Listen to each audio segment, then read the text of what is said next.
तो अब सूख गए हैं मेरा ये कूलर और इसके लिए बना रही हूँ मैं अब यहाँ पे मसाले। ये मेरे मसाले भून रहे हैं।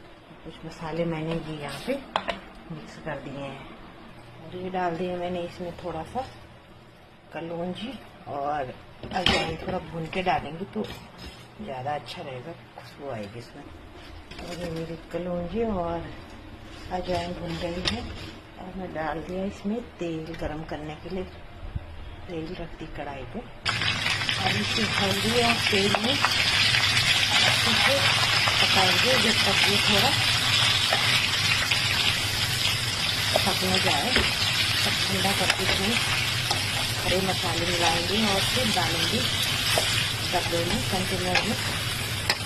जब तक मेरे गूलर पकते हैं तब तक मैंने ये यहाँ पर इतने दरदरे से मसाले, भुने हुए मसाले